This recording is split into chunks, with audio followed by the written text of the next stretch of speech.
Hello everyone, and welcome to Brain Food, where I tell you what's yummy and nutritious for your head. For today's episode, we are going to look at the Batwoman trade paperback, Elegy, written by Greg Rucka, with artwork by J.H. Williams III, and coloring by Dave Stewart. However, before we delve too far into this book, I feel that a brief history lesson is needed in order for us to understand just how this incarnation of Batwoman came to be. So let's jump in our TARDIS and let's go!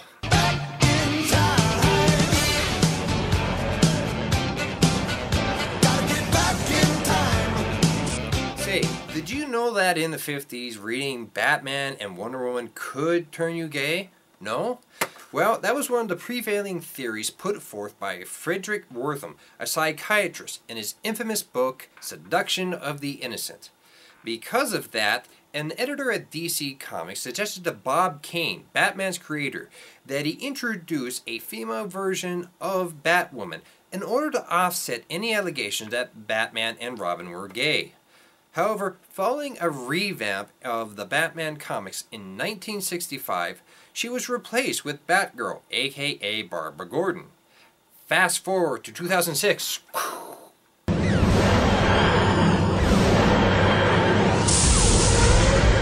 Idiot-in-Chief of DC Comics, Dan DiDio, reintroduced the world to Batwoman, aka Kate Kane, a lesbian. And that's about how it went. I'm not even kidding here. Aside from having a really cool costume designed by Alex Ross, about the only defining characteristic that she had was that she was gay.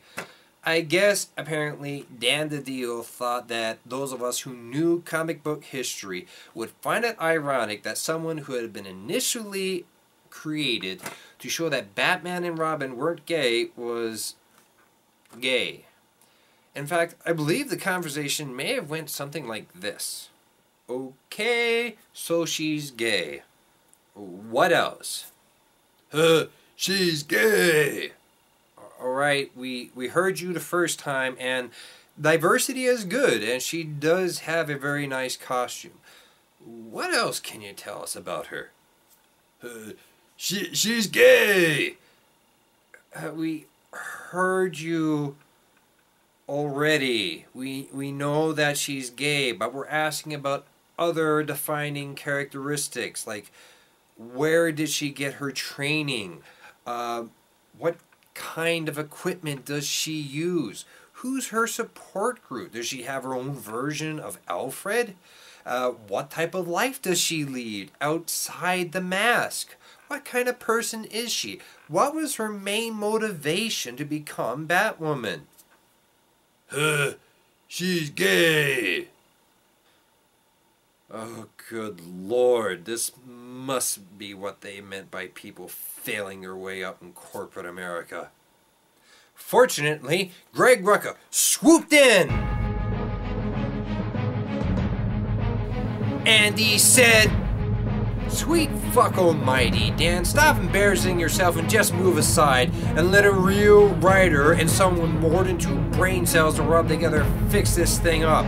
Now give me J.H. Williams to do the art and Dave Stewart to color this thing, and then I'll do my thing, which is to write great characters and a great story with depth and emotion and things that people actually care about." And then he threw Dan DiDio away.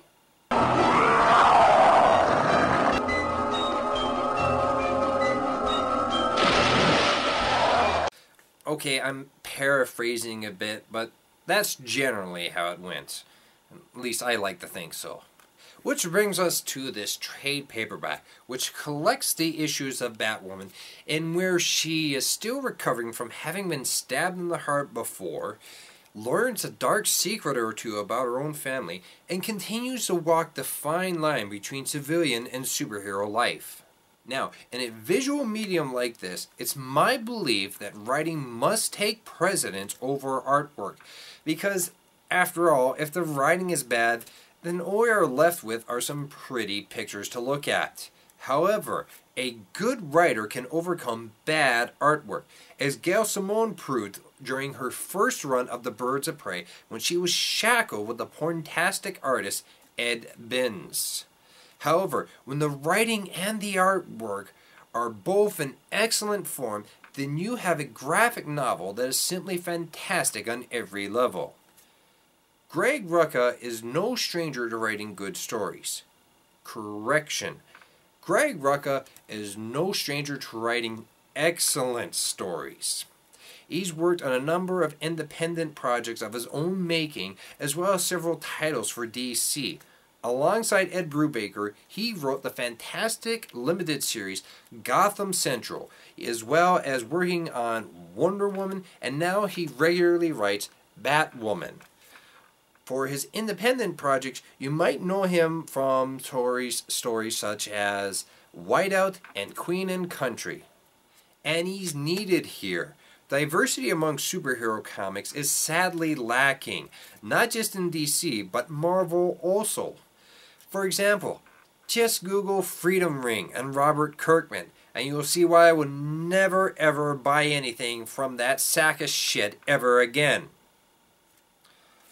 Part of it has to do with the fact that Batwoman is a lesbian, so we need a writer who would treat her with all the respect that she needs so that she doesn't come across as fat material. Dan DiDio only reintroduced her just for this fact and a PR stunt to boost attention for DC Comics, and then he did almost absolutely nothing with the character until Greg Rucka came along. But I don't think Dan DiDio will ever do anything like that. Not ever again. I can't hear you! Danny stupid!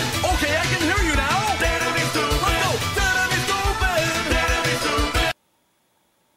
Trust me, that review is coming very, very soon. In the meantime, let's talk about Greg Rucka doing what he does best. Telling great stories with great characters.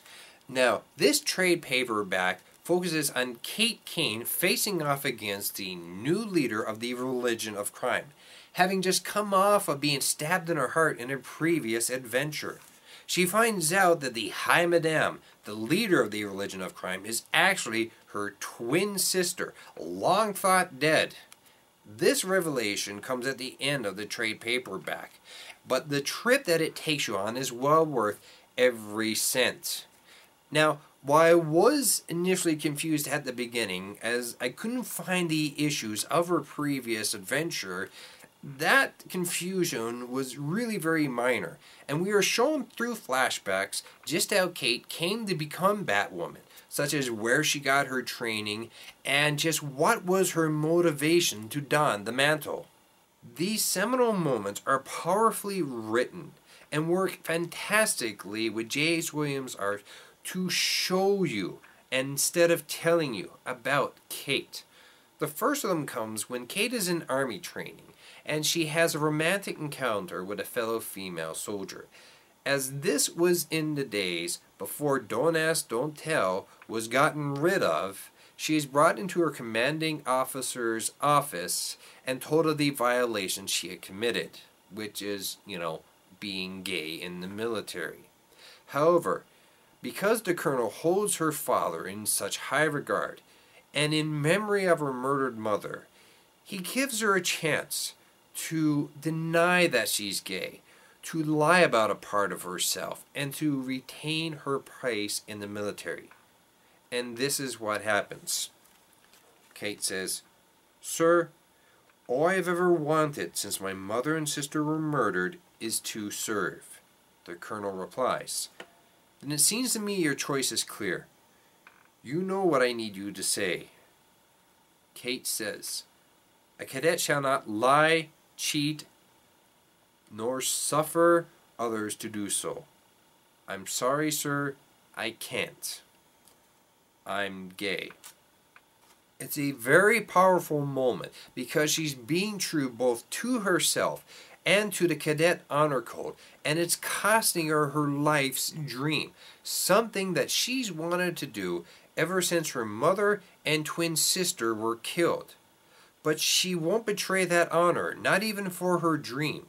It speaks of a depth of the character that's reinforced further when she talks with her father about her dismissal from the army. General Kane asks, "What? What happened?" Kate says, "Colonel Reyes informed me I was under investigation for violating Article 125. I couldn't say what he needed to hear." The general replies, "Article 125, that's homosexual conduct." Kate says, "Yes, sir." The general adds, "Why couldn't you tell him what he needed to hear?" And she says, "I'd have been lying." The general replies, "Then you kept your honor and your integrity. I'm proud of you. Your mother would have been too." In a way, this book does with dialogue what good movies know to do with sound and music, which is when to use it and when not to use it. As I said when I reviewed Birth of a Nation by Reginald Hudlin and Aaron Magruder, the writer knows when to let the artwork speak for itself, such as when General Kane is silent for a single panel after Kate tells him what had happened to her. Another pivotal moment in Kate's growth into the role of Batwoman, as well as a prime example of just how this artwork speaks so well, is after Kate has had a horrible fight with Renee Montoya and is accosted by a criminal when she leaves a bar. She fights back, easily defending herself, and when he makes a break for it, she's startled by the appearance of Batman and falls. He doesn't say anything. He simply offers her hand and helps her up. And when he leaves to chase down the criminal, she watches him go, and she sees the bat symbol on the clouds in the sky. And it pushes her to use her training and know-how she received from the army as a top cadet to fight bad guys. Now this comes after she's had her life's dream ripped away from her, and she's been basically floundering for a number of weeks, wondering just what she's going to do with her life. And now she knows, and it's going to be to serve her country, and to do right by the memory of her mother and her sister. She's just not going to do it through the army. The writing is absolutely fantastic here, and is backed up by artwork that's visually stunning to boot, instead of being eye-searingly bad. We've gone from Dan DiDio prattling on about how gay Kate Kane is, to Greg Rucka giving us a character who is deep, complex, and who we genuinely like and want to see more of her adventures. What's also good about this book is that it's a complete standalone from the DC universe. There's no interfering or bungling from some stupid crossover event, and at the most you only see Batman twice in this entire trade paperback. It's also a reason why I really like the limited series Power Girl run done by Jimmy Palmiotti and Justin Gray. This is a powerful example of positive representation of a gay character in our pop culture media. This is needed, not just in superhero comic books, but in our mass media as well. After all, it's not only DC Comics facing off against Marvel Comics, or IDW, or Dark Horse, but also video games, movies, and novels, a lot of which almost always features a straight white male lead. The writing, as I've harped on about and said repeated times, is just fantastic. And the artwork is just beautiful to look at. This bears repeated readings, if only to look at the beautiful artwork. Also, as a bonus, Batwoman is one of the new 52 titles. But, unlike the other new 52 titles put out by DC Comics, you don't need to know a single goddamn thing about that whole stupid Flashpoint. And the series takes off almost immediately from the end of the events of this book. You don't need to care about anything else that happens in the new 52. After all, you have Kate Kane continuing on with her adventures, and it's just fantastic. it makes Batwoman the only title I really give a damn about in DC Comics The New 52. I'm Triple J, and that's all I got left to say. Take care.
Well, that's dizzy.